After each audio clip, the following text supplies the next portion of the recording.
Hello students, my name is Preeti. आज हम class 12 physics में चैप्टर नंबर 4 स्टार्ट करने जा रहे हैं। इस चैप्टर का नाम है मैग्नेटिक इफेक्ट ऑफ करंट। ठीक है, आज हम इसका फर्स्ट लेक्चर करने जा रहे हैं। इस लेक्चर में मुझे जो पढ़ना है मैग्नेटिक इफेक्ट पढ़ना है। ठीक है, मैं थोड़ा बहुत ऑयस्टेड एक्सपेरिमेंट के बारे में बताऊंगी आपको और बायोट-सैवर्ट लॉ क्या कहता है। ठीक है, इन तीनों का क्या मतलब है ये सब कुछ मैं इस लेक्चर में कवर करूँगी। तो सबसे पहली बात हम लोग इस लेक्चर में कर लेते हैं, what is called magnetic effect. Magnetic effect क्या होता है? Magnetic effect. ठीक है, तो मैग्नेटिक इफेक्ट क्या होता है? कोई भी मैग्नेटिक फील्ड, ठीक है, जब किसी दूसरे मैग्नेट को या किसी करंट कैरिंग कंडक्टर को अपनी तरफ अट्रैक्ट करते हैं, ठीक, अट्रैक्ट करती है, तो वो जो इफेक्ट होता है उसे कहते हैं मैग्नेटिक इफेक्ट। ठीक है, क्योंकि एक जो मैग्नेटिक एक मैग्नेट है जो या कोई करंट कैरिंग वायर है, उसके आसपास जो मैग्नेटिक फील्ड है, उसके आसपास जब भी आप कोई अदर मैग्नेटिक मटेरियल या करंट कैरिंग वायर या कुछ भी ऐसा रखते हैं मैग्नेटिक सब्सटेंस, तो वो उसको अपनी तरफ अट्रैक्ट करने लगता है। ठीक है, तो ये जो इफेक्ट आप देखते हैं, ठीक है, अट्रैक्ट करने वाला, इसको ही बोलते हैं मैग्नेटिक इफेक्ट। ठीक है, इसको हम लोग थोड़ा बहुत लैंग्वेज में लिख लेते हैं। अ मैग्नेटिक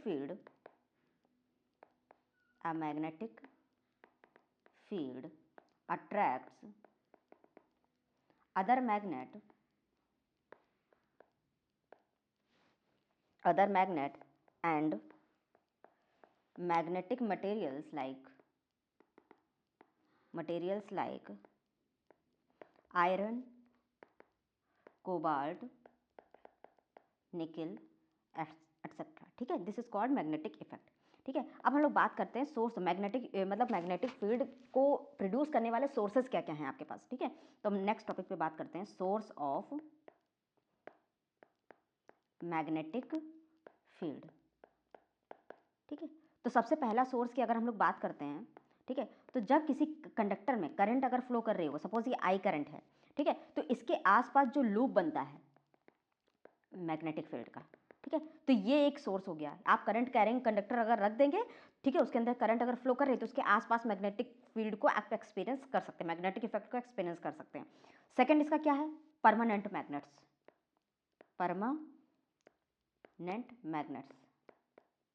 ठीक है, परमानेंट मैग्नेट्स मतलब किसी की सब्सटेंस का नॉर्थ और साउथ पोल, मैग्नेट जो होते हैं नॉर्थ और साउथ पोल होता है, और जो मैग्नेटिक फील्ड होती है नॉर्थ से साउथ की तरफ होती है, और अंदर जो होती है वो साउथ से नॉर्थ की तरफ होती है। ठीक है, तो ये परमानेंट मैग्नेट्स होते हैं जिनके आसपास मैग्नेटिक फील्ड होती है। अब हम लोग बात करते हैं मैग्नेटिक फील्ड क्या होती है, व्हाट इज मैग्नेटिक फील्ड। ठीक है, मैग्नेटिक फील्ड क्या होता है? The space around the magnetic field क्या होता है? जब जो भी स्पेस हमने किसी भी मैग्नेट के अराउंड या करंट कैरिंग कंडक्टर के अराउंड जो फील्ड होती है, ठीक है, उसी को हम लोग मैग्नेटिक फील्ड बोलते हैं। इसको हम लोग कैसे लिख सकते हैं? The space around the magnet और a conductor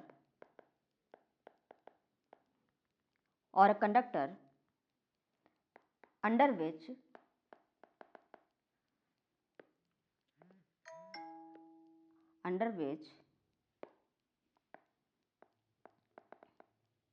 its influence can be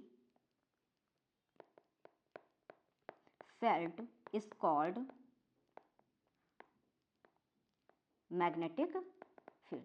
ठीक है, कोई भी करंट कैरिंग कंडक्टर उसके आसपास का अराउंड जहां पे जब भी आप नीडल रखेंगे तो वो डिफ्लेक्ट करेगी, इसी को कहते हैं मैग्नेटिक फील्ड। उसके आसपास एक मैग्नेटिक फील्ड बन गई है। ठीक है, तो हम इसको बना देते हैं, जैसे आपका करंट कैरिंग कोई कंडक्टर है, ठीक है, आई, इसमें आई फ्लो करे तो इसके आसपास ये मैग्नेटिक फील्ड बन रही है। अब सपोज मैंने कोई इसके आसपास ये दूसरा कोई सब्सटेंस रखा, ठीक है, तो क्या ये इसको अपनी तरफ अट्रैक्ट करेगा? कोई भी निकल कोबाल्ट मैंने कुछ भी रख दिया, ठीक है, आयरन नीडल मैंने सपोज यहाँ पे मैंने रख दी आयरन नेल, तो क्या इसकी मैग्नेटिक फील्ड ये है, ठीक है, अब ये पॉइंट इसके बाहर, ये आयरन नेल आपके बाहर रखी है, तो क्या इसको अट्रैक्ट करेगा? नहीं, क्योंकि ये आउटसाइड है।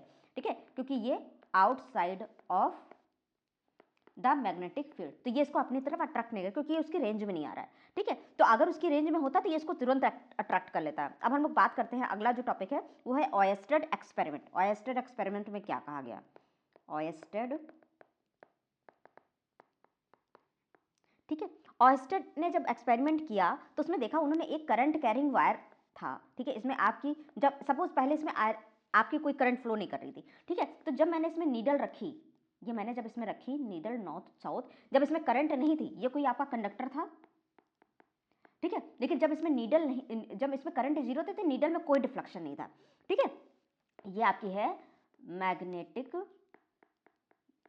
नीडल, ठीक है, और ये कंडक्टर है आपका, ठीक है, कंडक्टिंग वायर है, इसके अंदर करंट अभी 0 है। तो देखा मैग्नेटिक नीडल में कोई डिफ्लेक्शन नहीं था, ठीक है। अब ऑयस्टर ने क्या किया, ये जो आपका कंडक्टिंग वायर था, ये जो आपका कंडक्टिंग वायर था, इसमें आई करंट फ्लो करा दी। सपोज इसमें 2 एम्पेयर की करंट फ्लो कर रही है, ठीक है। तो ये जो मैग्नेटिक नीडल थी आपकी, ये कुछ डिफ्लेक्ट हुई, ये नॉर्थ, ये साउथ, ये आपकी डिफ्लेक्ट कुछ इस तरह से हुई,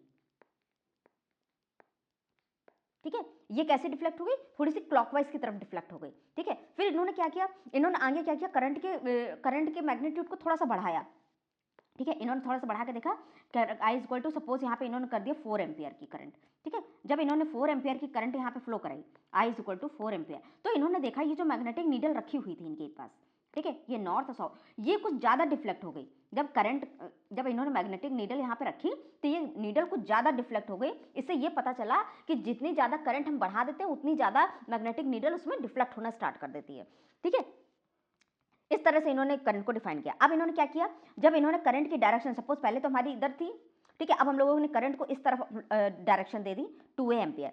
अब इन्होंने मैग्नेटिक नीडल में जो इफेक्ट देखा, इन्होंने देखा मैग्नेटिक नीडल जो डिफ्लेक्ट कर रही है वो कुछ इस तरह से, ये आपका नॉर्थ साउथ। अब ये क्या हुआ, ये कुछ इस तरह से डिफ्लेक्ट कर गई, ठीक है। ये आपका नॉर्थ हो गया, ये साउथ। ऐसे क्या कर रही थी, ये क्लॉकवाइज डिफ्लेक्ट कर रही थी, इधर क्या हो गया, एंटी क्लॉकवाइज डिफ्लेक्ट करने लगी नीडल, ठीक है। तो आइंस्टाइन ने अपने एक्सपेरिमेंट में देखा कि नीडल जो डिफ्लेक्ट होगी, ठीक है, the needle will deflect only whenever current is pass through the conductor, ठीक है, and whenever you will increase the amount of current, ठीक है, needle will deflect more and more, ठीक है। ये इन्होंने अपने एक्सपेरिमेंट में देखा, ठीक है। इसी को हम लोग लिख लेते हैं, ठीक है। The needle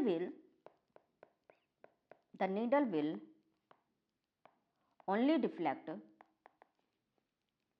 whenever the current will pass through the conductor,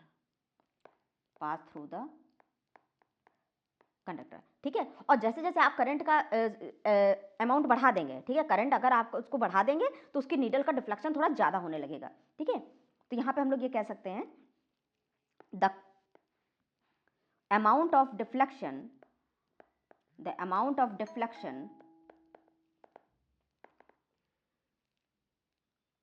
in a needle depends on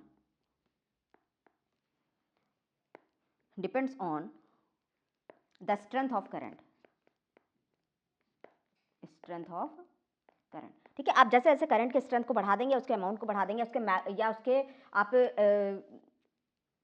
उसका जो आपका जो चार्ज, जैसे आपने कोई करंट है, उसके मैग्नीट्यूड को जैसे जैसे बढ़ाते जाएंगे, उसके अंदर डिफ्लेक्शन सबसे ज़्यादा देखने को मिलेगा, ठीक है। और करंट की डायरेक्शन ये डिसाइड करेगी कि मैग्नेटिक नीडल क्लॉकवाइज घूमेगी या एंटी क्लॉकवाइज घूमेगी, ठीक है। तो ये ऑयस्टर का एक्सपेरिमेंट था। इन्होंने कोई एक्सप्रेशन डिराइव नहीं किया था अपने एक्सपेरिमेंट में, वो एक्सप्रेशन डिराइव किया था आगे हम आपको बताएंगे बायोट-सेवर्ट लॉ में, ठीक है। तो बायोट-सेवर्ट लॉ इसका अगला जो हमारा टॉपिक होगा, ठीक है। तो अब हम लोग देखते हैं द डायरेक्शन ऑफ, ये भी लिख लेते हैं, direction of deflection of needle will depends on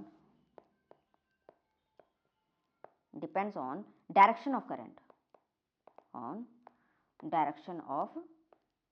ठीक है। डायरेक्शन ऑफ करंट पर डिपेंड करेगी आपकी नीडल किस डायरेक्शन में घूमेगी। अब हम अगले टॉपिक पे आते हैं, वो है मेरा Biot-Savart law. This is Biot-Savart law. ये बहुत इंपॉर्टेंट है आपके एग्जाम के पॉइंट ऑफ व्यू से, ठीक है। तो ये आपका बायोट-सेवर्ट लॉ है, ठीक है। ऑयस्टर ने अपना एक्सपेरिमेंट कर दिया, उन्होंने बस इतना बता दिया कि देखिए आपका कोई कंडक्टिंग वायर है, उसके आसपास मैग्नेटिक फील्ड होती है, ठीक है। और जब भी आप कोई नीडल रखेंगे उसके पास मैग्नेटिक, वो नीडल आपकी डिफ्लेक्ट होगी, ठीक है। अब उनका काम खत्म हुआ, अब आए बायोट-सेवर्ट। उन्होंने क्या किया, उन्होंने बताया कितना मैग्नेटिक फील्ड होगा, मैग्नेटिक फील्ड तो होगी, ये ऑयस्टर ने अपने एक्सपेरिमेंट में कंफर्म कर दिया, ठीक है। अब बायोट-सेवर्ट आए, उन्होंने बताया ये एक्सप्रेशन, ये कितना मैग्नेटिक फील्ड होगा, ठीक है, उसका एक्सप्रेशन ये किस तरह से डिपेंड कर रही है, ठीक है। जैसे करंट कैरिंग वायर में तो करंट से किस तरह डिपेंड कर रही है, डिस्टेंस पे किस तरह डिपेंड कर रही है, कितने एंगल पे डिपेंड कर रही है, ठीक है। इन सब चीजों के बारे में बात करेंगे, ठीक है। तो हम लोग बायोट-सेवर्ट लॉ के बारे में देख लेते हैं। It gives the magnetic field due to a current carrying conductor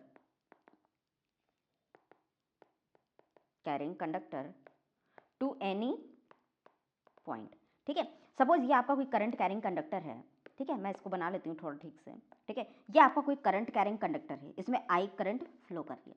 ठीक है, मुझे इस पॉइंट से मतलब इस करंट कैरिंग कंडक्टर के आर पॉइंट पे, ये पॉइंट पी है, यहाँ पे मुझे मैग्नेटिक फील्ड निकालनी है। ठीक है, ये जो एंगल आपका है ये आपका थीटा बना हुआ है। ठीक है, अब आप ये देख रहे हैं कि आपका जो कंडक्टर है, ठीक है, अगर आप यहाँ से डिस्टेंस लेंगे, ये अलग है, ये डिस्टेंस अलग है, ये डिस्टेंस अलग है। ठीक है, तो आप देख रहे हैं आर यहाँ पे वेरिएबल है। ठीक है, आर यहाँ पे हर जगह वेरी कर रहा है, तो हम इसको डायरेक्ट तो नहीं लिख सकते। ठीक है, तो मुझे क्या करना पड़ेगा, यहाँ पे इंटीग्रेशन का यूज करना पड़ेगा। ठीक है, तो हम लोग इसमें इंटीग्रेशन का यूज करेंगे। ये आपका थीटा हो गया, ये आर हो गया, इसमें करंट है। अब मैं क्या करूंगी, यहाँ पे एक डीएल एलिमेंट काट लूंगी। ये आपके करंट की जो लेंथ है वो एल है।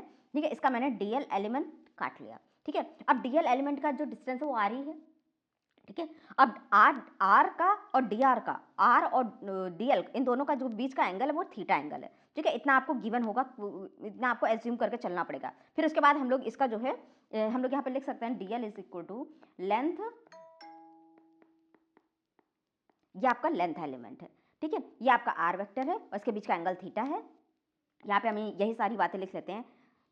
Angle between length element DL and line joining length element to a point r, theta is equal to angle between dl and r vector. ठीक है, ये दोनों आपके वेक्टर हैं, वेक्टर क्वांटिटी हैं, आपको अभी हम आगे बताएंगे इसके बारे में। ठीक है, तो इन दोनों के बीच का जो एंगल है वो थीटा है। ठीक है, और ये जो db है, ठीक है, तो हम लोगों ने देखा कि जब एक्सपेरिमेंट किया गया, ठीक है, तो एक्सपेरिमेंट जब किया गया तो ये किस तरह से डिपेंड कर रही है। ठीक है, तो experimentally it is found to be कि जो आपकी मैग्नेटिक फील्ड है। अच्छा देखिए, ये जो आपने छोटा सा लेंथ एलिमेंट कंसिडर किया, ठीक है, आप ये देख रहे हैं लेंथ एलिमेंट से, जब आप लेंथ एलिमेंट में रखोगे हाथ, डीएल और आर, आप राइट हैंड रूल लगाइए, तो आपको जो मैग्नेटिक फील्ड होगी डीएल से आर की तरफ, देखिए इनवर्ड इसमें आ रही है। ठीक है, तो डीबी आपकी प्रोपोर्शनल किसकी होगी, सबसे पहले उन्होंने जब एक्सपेरिमेंट में देखा कि जैसे जैसे करंट बढ़ा रहे हैं उसकी मैग्नेटिक फील्ड बढ़ रही है। ठीक है, तो उसका जो मैग्नेटिक फील्ड है वो किस पे डिपेंड कर रही है, करंट आई पे। ठीक है, तो सबसे पहला पॉइंट तो आपका ये हो गया कि ये इस पे करंट पे डिपेंड कर रही है। फिर जैसे जितना बड़ा लेंथ आपका वायर होगा, जितना छोटा होगा, उस पर भी डिपेंड करेगा, db is proportional to dl. ठीक है, फिर उसकी डिस्टेंस जितना बढ़ा रहे उसकी मैग्नेटिक फील्ड रिड्यूस हो रही है, dB is proportional to 1/r²। ये आपका है, ये आपका लेंथ एलिमेंट है, लेंथ एलिमेंट पे डिपेंड कर रही है। ठीक है, डिस्टेंस एट अ पॉइंट पे।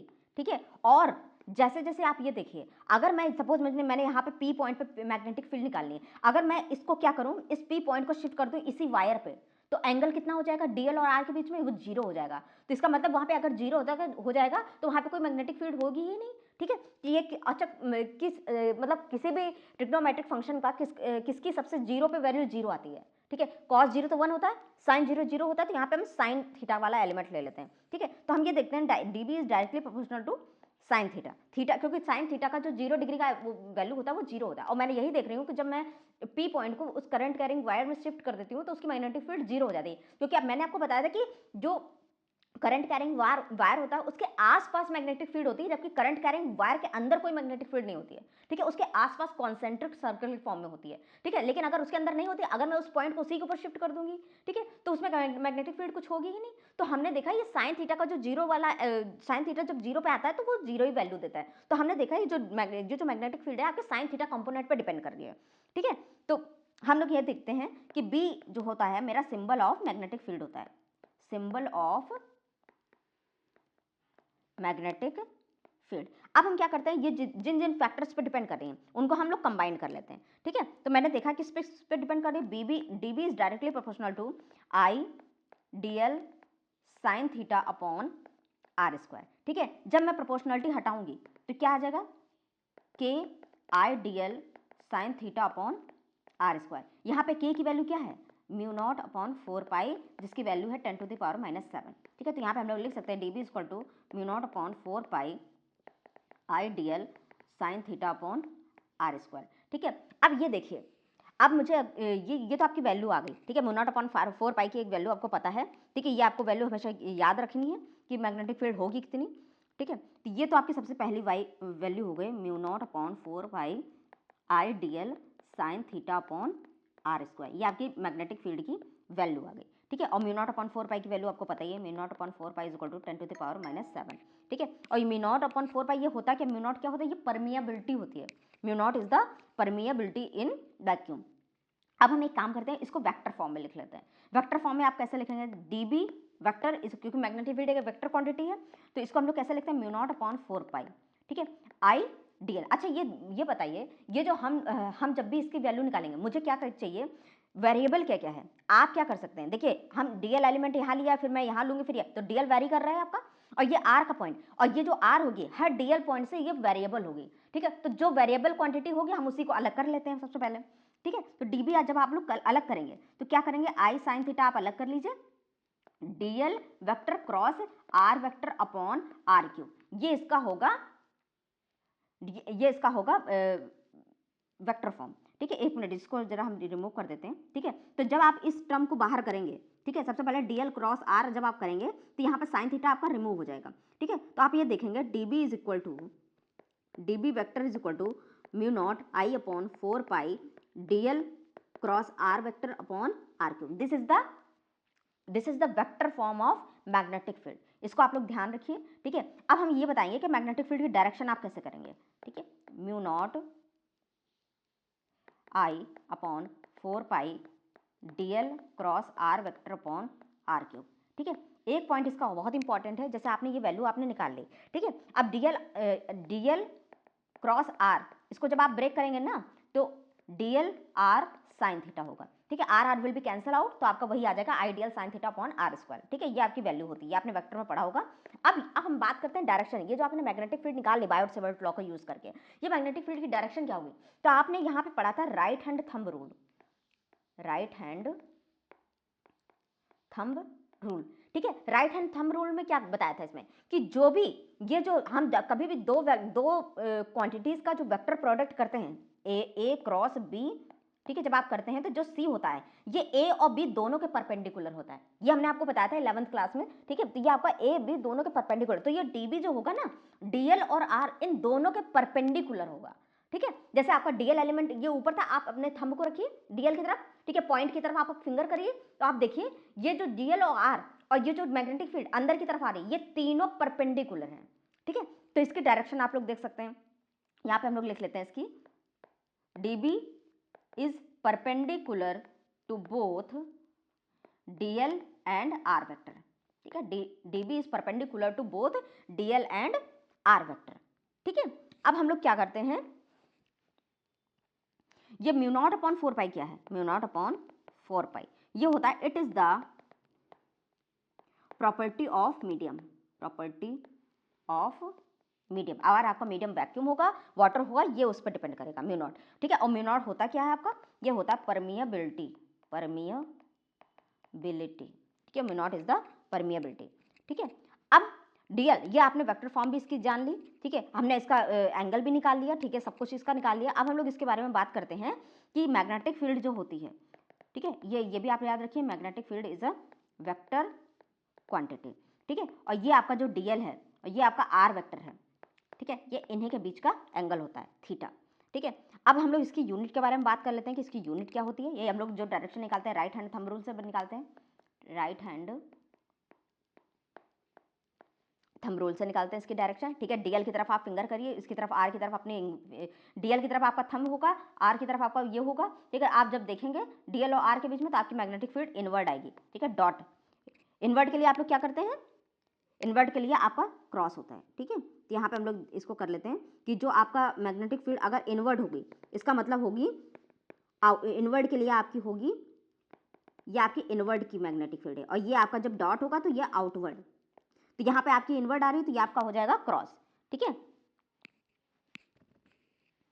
ठीक है। तो जब आप डीएल और आर की तरफ अपने फिंगर्स को रखेंगे तो आप देखेंगे मैग्नेटिक फील्ड मेरी इनवर्ड आ रही है, इसका मतलब क्रॉस आ रही है, ठीक है। क्रॉस को हम लोग इनवर्ड दिखाएंगे और जो डॉट होगा उसको हम लोग आउटवर्ड दिखाएंगे, ठीक है। अब हम लोग इसके बाद बात कर लेते हैं कि अगर वैक्यूम में रख दिए, जैसे वैक्यूम रखा हुआ है, ठीक है, जैसे अब मैं बात करती हूँ, dB is equal to mu naught upon 4 pi I d l sine theta upon are square. ठीक है, तो ये तो जो मैग्नेटिक फील्ड आई है ये मेरी वैक्यूम में है। ठीक है, लेकिन अगर मैंने कोई मीडियम डाल दिया है, ठीक है, तो mu upon 4 pi I d l sine theta upon are square, ये म्यू आपका हो जाएगा मीडियम। ठीक है, ये आपकी मीडियम में मैग्नेटिक फील्ड है या आपकी वैक्यूम में है, क्योंकि ठीक है, क्योंकि आप देखिए म्यू नॉट है, यहाँ पे म्यू है। अब आपको रिलेटिव परमिएबिलिटी अगर निकालनी होगी, ठीक है, रिलेटिव परमिएबिलिटी आप लोग कैसे निकालेंगे? Relative permeability mu r equal to mu upon mu naught, ये होती है आपकी रिलेटिव परमिएबिलिटी। ठीक है, जैसे आप लोगों ने एप्सिलॉन नॉट को पढ़ा था इलेक्ट्रोस्टैट्स में, वैसे यहाँ पे है mu r equal to mu upon mu naught. वहाँ पे हम लोगों ने रिलेटिव परमिटिविटी पढ़ी थी, e r is equal to e upon e naught. ठीक है, वैसे यहाँ पे म्यू आर है म्यू अपॉन म्यू नॉट। ठीक है, अब हम लोग अगले लेक्चर में अब हम लोग इसमें अगले टॉपिक पे आते हैं। ठीक है, अगला टॉपिक है मेरा, सबसे पहले हम लोग एक क्विक रिवीजन इसका देख लेते हैं, जो भी हम लोगों ने फॉर्मूले हैं उसको एक बार देख लेते हैं। ठीक है, इसके बाद हम लोग इसके बाद देखते हैं, डायरेक्शन आप लोगों ने निकाली ली है इसकी। ठीक है, मैंने आपको वो भी बता दिया है, परपेंडिकुलर होगा दोनों के ही। ठीक है, अब हम लोग इसकी यूनिट बता देते हैं। ठीक है, यूनिट ऑफ बी। ठीक है, इसकी दो यूनिट होती हैं, एक तो टेस्ला हो गई, ठीक है, ये आपकी एसआई यूनिट है, एसआई यूनिट। एक गॉस यूनिट होती है, CGS unit. CGS unit is Gauss हो गई। ठीक है, वन गॉस आपका क्या होता है?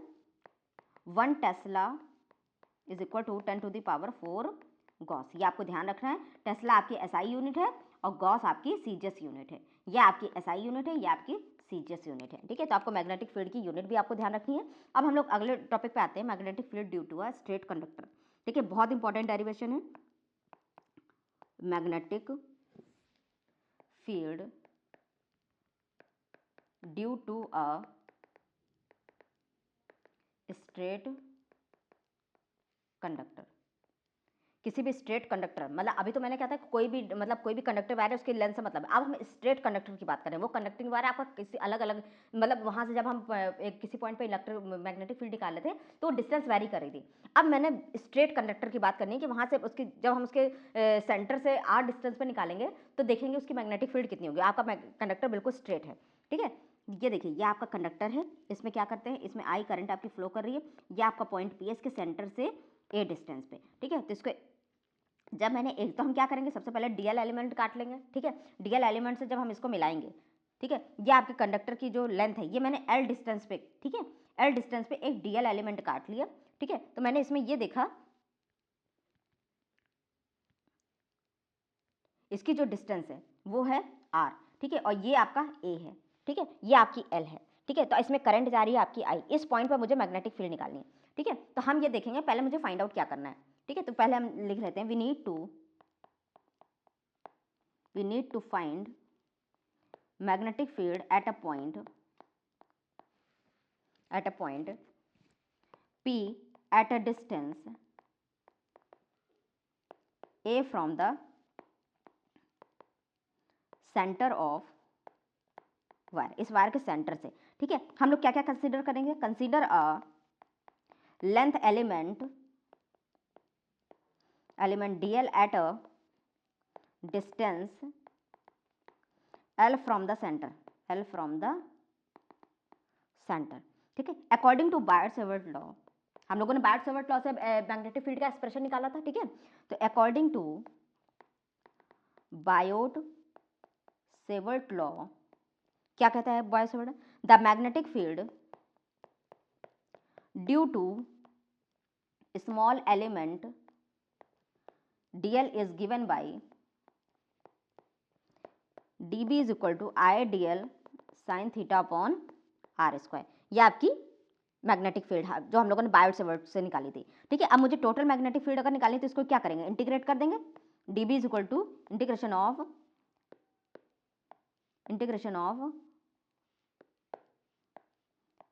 I dl sin theta upon, just minute, mu naught upon 4 pi, ये आपका म्यू नॉट अपॉन 4 पाई यहाँ पे मिस हो गया था। ठीक है, ये म्यू नॉट अपॉन 4 पाई आपका कांस्टेंट है, इसको बाहर निकाल दीजिए। ठीक है, ये आपका आर स्क्वायर हो जाएगा। ठीक है, अब इसमें से जो जो चीज़ें कांस्टेंट है उनको मैं बाहर निकाल रही हूँ, ठीक है। तो म्यू नॉट अपॉन 4 पाई आई, ये इतना फैक्टर आपका कांस्टेंट है, ठीक है। और dl sine theta r square ये आपका वेरिएबल है, ठीक है। अब ये तीन चीज़ें आपको निकालनी है किसके टर्म्स में, ठीक है। अच्छा ये देखिए, ये जो फिगर था, ये जो एंगल था, ये आपका फाई था, ठीक है। अब आप ये देखिए, अगर मैं इस आर को यहाँ से ले लेती हूँ, ठीक है, तो आर भी वेरी कर रहा है, लेंथ भी वेरी, ये जो इसका लेंथ एलिमेंट है ये भी चेंज हो जाएगा, और जो इसका वो डिस्टेंस है वो भी चेंज हो जाएगा, और जो एंगल है वो भी चेंज हो जाएगा इसका, ठीक है।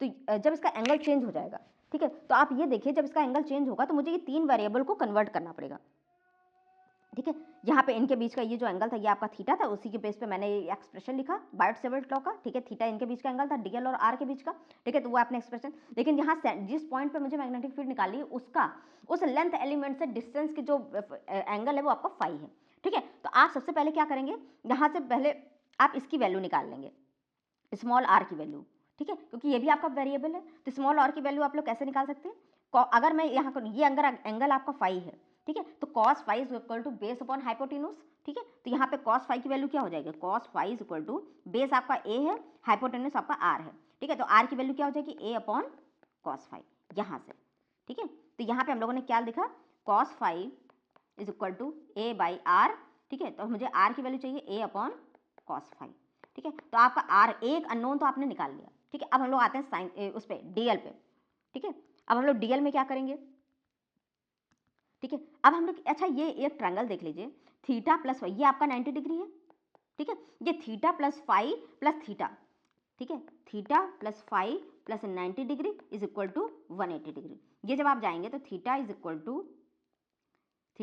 टू 90 माइनस फाइव, ठीक है। तो आपने थीटा की भी वैल्यू निकाली फाई के टर्म्स में, ठीक है। अब हम लोग क्या करते हैं, अगर यहाँ पे देखिए टेन फाई अगर मुझे निकालना होगा, ठीक है। अब मुझे क्या चेंज करना है, मुझे एल एलिमेंट चेंज करना है, तो tan phi is equal to L by A.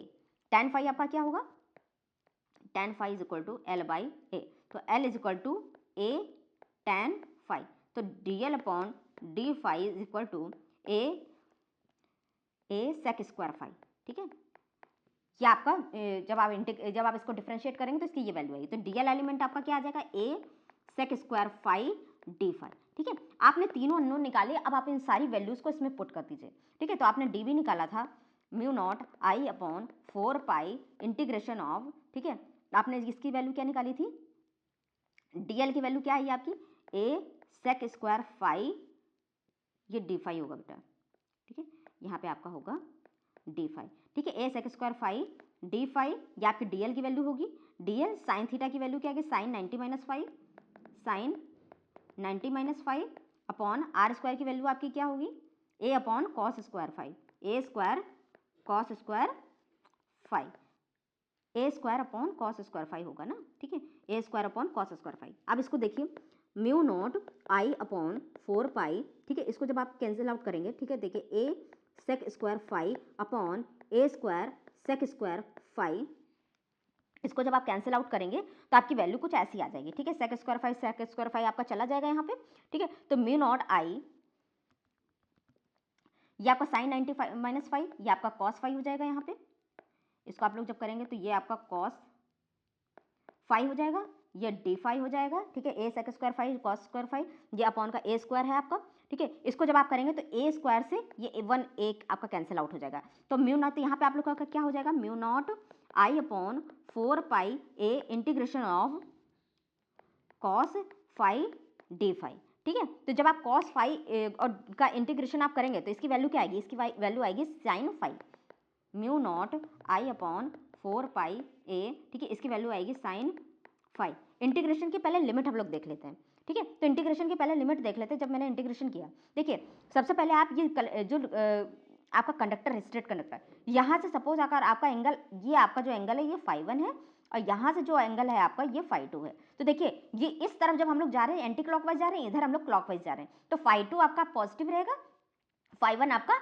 Negative हो जाएगा, ये पॉजिटिव, क्यों, क्योंकि हम लोग क्लॉकवाइज मूव कर रहे हैं, ये एंटी क्लॉकवाइज मूव कर रहे हैं हम लोग, ठीक है, एंटी क्लॉकवाइज मूव कर रहे हैं, ठीक है। तो आपको ये पता चल गया कि कौन सा आपको एंगल निगेटिव लेना है, कौन सा आपको पॉजिटिव लेना है। तो जब आप इंटीग्रेट करेंगे ना यहाँ पे, तो माइनस फाई वन से फाई टू तक आप इंटीग्रेट कर देंगे, तो यहाँ पे क्या हो जाएगा, माइनस फाई वन से लेकर फाई टू, ठीक है। जब आप इसकी लिमिट को अप्लाई कर देंगे यहाँ पे, तो mu naught I upon 4 pi A sine phi two minus sine minus of phi one, ये आपका क्या हो जाएगा, mu naught I upon 4 pi sine phi two plus sine phi one. ठीक है, this is the most important expression, ठीक है, due to current carrying wire in a straight conductor. ठीक है, तो ये आपका मैग्नेटिक फील्ड आपकी क्या I, D B is equal to, just a minute, is equal to B is equal to mu naught I upon 4 pi sine phi one plus sine phi two. ठीक है, this is the most important expression. ठीक है, इसको आपको ध्यान रखना है। ठीक है, इसको आप लिख लीजिए, d B is equal to mu naught I upon 4 pi sine phi one plus sine phi two. This is the most important expression. ठीक है, आपको phi one phi two angle देखने हैं, ठीक है, और कौन सा एंगल निगेटिव लेना है इसको भी देखना है। ठीक है, अब एक क्वेश्चन हम लोग जरा कर लेते हैं। जैसे आपका ये कोई स्ट्रेट कंडक्टर है, इसमें 2 एम्पेयर की करंट फ्लो कर रही है, इसके इस पॉइंट पर मुझे मैग्नेटिक फील्ड निकालनी है। ठीक है, यहाँ से इसका एंगल गिवन है, ठीक है, ये आपका 30 डिग्री है, ये आपका 60 डिग्री है। ठीक है, और ये जो डिस्टेंस है आपकी ए, ये आपकी 4 मीटर की डिस्टेंस है। ठीक है, इसकी मुझे मैग्नेटिक फील्ड निकालनी है, आप निकाल लेंगे आराम से। B is equal to mu naught upon 4 pi I upon A, ठीक है, I upon A sine phi one plus sine phi two, ये आपका होता है mu naught upon 4 pi 10 to the power -7 into current आपकी 2, डिस्टेंस आपकी 4, sign phi one आपका क्या है, यहाँ हम लोगों ने ऊपर वाला जो एंगल लिया था, ठीक है, साइन फाई वन आपका निगेटिव था तो नीचे वाला था। ठीक है, तो साइन फाई वन आपका माइनस ऑफ 30 डिग्री हो जाएगा। ठीक है, -30 डिग्री प्लस साइन 60 डिग्री। ठीक है, तो ये आपका हो जाएगा 10 to the power -7/2 sine 30 equal to 1/2। ठीक है, माइनस, ठीक है, प्लस √3/2। ठीक है, तो ये आपका हो जाएगा 10 टू द पावर -7/4 √3 - 1। ये आपकी magnetic field at a point P इस डिस्टेंस पे आ जाएगी। ठीक है, आपको वैल्यूज रखनी आ गई ना, साइन 30, ये आपका एंटी क्लॉकवाइज होगा तो ये आपका माइनस का होगा। ठीक है, और ये आपका क्लॉकवाइज होगा। ठीक है, तो आप फाई वन से फाई टू तक की लिमिट आप लोग ध्यान रखिए, इसके बाद आपका क्वेश्चन आराम से सॉल्व हो जाएगा। ठीक है, तो ये जो आपका एंगल था ये आपने नेगेटिव लिया 30 डिग्री वाला, और ये वाला आपने पॉजिटिव ले लिया। ठीक है, अब हम लोग अगले केस पे चलते हैं। नेक्स्ट केस स्पेशल केस है। स्पेशल केस में मुझे क्या देखना है, सबसे पहले अगर ये आपका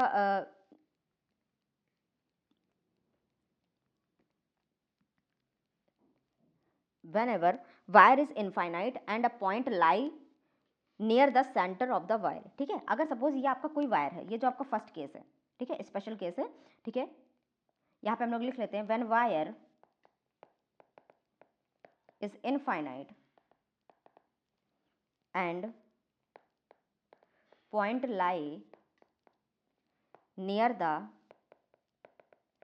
center of the wire। ठीक है, सपोज ये आपका इनफाइनाइट वायर है। ठीक है, इसके सेंटर पे ये पॉइंट है। ठीक है, wire is infinite and point lie near the centre of the wire. ठीक है, तो ये आप जो ये जो आपकी मैग्नेटिक फील्ड है, ठीक है, अगर ये इनफाइनाइट वायर है तो हमको इसका कोई पॉइंट ही नहीं मिलने वाला। ठीक है, अगर इसका मुझे कोई पॉइंट नहीं मिला, ये भी आपका इनफाइनाइट तक जा रहा है, ये भी आपका इनफाइनाइट तक जा रहा है। ठीक है, आप जब यहाँ पे जब जब इसको इसके एंड से आपको मिलाएंगे तो आपको वो पॉइंट नहीं मिलने वाला, तो ये पॉइंट लगभग 90 डिग्री हो जाएगा। इसी तरह आपको दूसरे एंड पे भी कोई पॉइंट नहीं मिलने वाला, तो ये भी आपका पॉइंट जो हो जाएगा लगभग 90 डिग्री हो जाएगा। ठीक है, यहाँ पे आप लोग देख रहे हैं phi one and phi two is equal to 90 degree. तो आप जब यहाँ पे इसकी वैल्यू डीबी यहाँ पे मैग्नेटिक फील्ड में जब आप इसकी वैल्यू रखेंगे B is equal to mu naught I upon 4 pi sine phi one plus sine phi two. ठीक है, तो यहाँ पे आप जब इसकी वैल्यू रखेंगे mu naught I upon 4 pi sign 90 90 1 1 into 2, तो ये 2 आ जाएगा, तो 2 विल बी कैंसल आउट। ठीक है, म्यू नॉट आई अपॉन 2 पाई। ठीक है, ये किसी भी इनफाइनाइट वायर के लिए जो मैग्नेटिक फील्ड है वो आप इस तरह से लिखेंगे, B is equal to mu naught I upon 2 pi for a infinite wire. Infinite wire के लिए ये मैग्नेटिक फील्ड आपने निकाल दी। ठीक है, अब हम लोग एक केस और देख लेते हैं। when wire is infinite, point lie near the corner of the wire। ठीक है, सेकेंड स्पेशल केस क्या है, whenever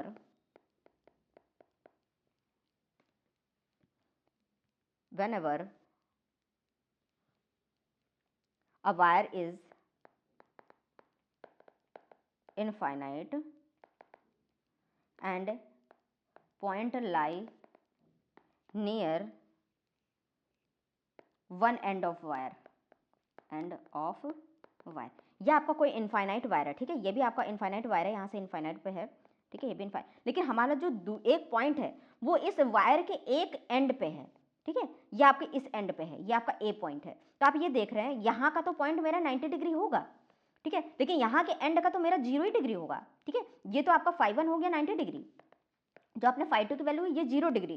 तो यहाँ पे आप मैग्नेटिक फील्ड किस तरह से लिख सकते हैं, B is equal to mu naught upon 4 pi A I sine φ1 plus φ2, ठीक है, तो यहाँ देख रहे हैं φ2 की वैल्यू तो 0 है, साइन 91 होगा, तो यहाँ पे B is equal to mu naught I upon 4 pi a, this is the magnetic field, ठीक है, when point is near one end of the wire, ठीक है, पॉइंट आपके one end of the wire आपका रखा हुआ है 4 पाई ए, ठीक है, वन एंड की तरफ, ठीक है, यहाँ पे एक एंगल आपका 0 हो जाएगा, दूसरा एंगल आपका 90 डिग्री हो जाएगा, तो इस तरह से आप मैग्नेटिक फील्ड इसकी निकाल लेंगे। अब हम लोग बात करते हैं डायरेक्शन ऑफ मैग्नेटिक फील्ड, ठीक है, what is the direction of magnetic field. Direction of magnetic field कैसे निकालते हैं हम लोग, right hand thumb rule use करके, ठीक है। अब सपोज मेरे पास ये कोई करंट कैरिंग वायर है, इसमें ये करंट है, ठीक है, मुझे इस पॉइंट पे मैग्नेटिक फील्ड निकालनी है, ठीक है, तो जब आप क्या करेंगे, राइट हैंड थंब रूल इसमें लगाएंगे, राइट हैंड थंब रूल, ठीक है, तो आप क्या करेंगे, थंब को जो करेंगे, थंब को आप आई की तरफ करेंगे, तो थंब को आई की तरफ और फिंगर आपको मैग्नेटिक फील्ड बता देंगी, ठीक है, फिंगर जब आप कर्ल करेंगे तो आपको मैग्नेटिक फील्ड मिल जाएगी, ठीक है, फिंगर आपको मैग्नेटिक फील्ड बता देगी, ठीक है। तो जब आप थंब को इस करंट के अकॉर्डिंग वायर की तरफ रखेंगे तो आप देखेंगे थंब आपका जो पॉइंट है, ठीक है, उस तरफ आप उंगली ले जाएंगे तो आप देखेंगे मैग्नेटिक फील्ड मेरी कैसी आ रही है, मेरी इनवर्ड आ रही है, यानी मेरी क्रॉस आ रही है, ठीक है। अब मैं क्या करता हूँ, मैं इस पॉइंट पे मैग्नेटिक फील्ड निकालती हूँ, ये आपका पी पॉइंट था, ये आपने क्यू पॉइंट में निकाली। अब आप क्या करेंगे, उस मैग्नेटिक फील्ड में इस तरह से निकालेंगे, ठीक है, तो आप उसी राइट हैंड को रखेंगे, उसमें थंब ऊपर की तरफ जाएगा, आपकी जो मैग्नेटिक फील्ड होगी वो बाहर होगी, आउटवर्ड होगी, तो ये आपकी डॉट होगी, तो ये आपकी होगी इनवर्ड, ये आपकी होगी आउटवर्ड, ठीक है। आप ये देख रहे हैं इधर से जा रही है उधर से निकल रही, तो ये कहीं ना कहीं एक कॉन्सेंट्रिक सर्कल फॉर्म में होती है मैग्नेटिक फील्ड, ठीक है, ये कॉन्सेंट्रिक सर्कल के फॉर्म में होती है, कॉन्सेंट्रिक सर्कल, इधर से अंदर जा रही है इनवर्ड है तो क्रॉस, उधर से बाहर आ रही है तो इधर रहती है मेरी डॉट, ठीक है, तो ये कॉन्सेंट्रिक सर्कल फॉर्म में मैग्नेटिक फील्ड होती है आपकी, ठीक है, इस करंट कैरिंग वायर में। आपको राइट हैंड थंब रूल लगाना है, ठीक है, थंब को करंट की डायरेक्शन में रखना है और कॉन्सेंट्रिक सर्कल के फॉर्म में आपको मैग्नेटिक फील्ड आपको मिल जाती है, magnetic field in the form of concentric circle, ठीक है, इन कॉन्सेंट्रिक सर्कल के फॉर्म में आपको मैग्नेटिक फील्ड मिल जाती है, ठीक है। तो कल हम लोग अब हम लोग अगला लेक्चर जो भी करेंगे उसमें किसी भी सर्कुलर लूप के सेंटर में जो मैग्नेटिक फील्ड होती है उसको हम लोग फाइंड आउट करेंगे, ठीक है। तो आज का ये लेक्चर मैं यहीं फिनिश करती हूँ, थैंक यू।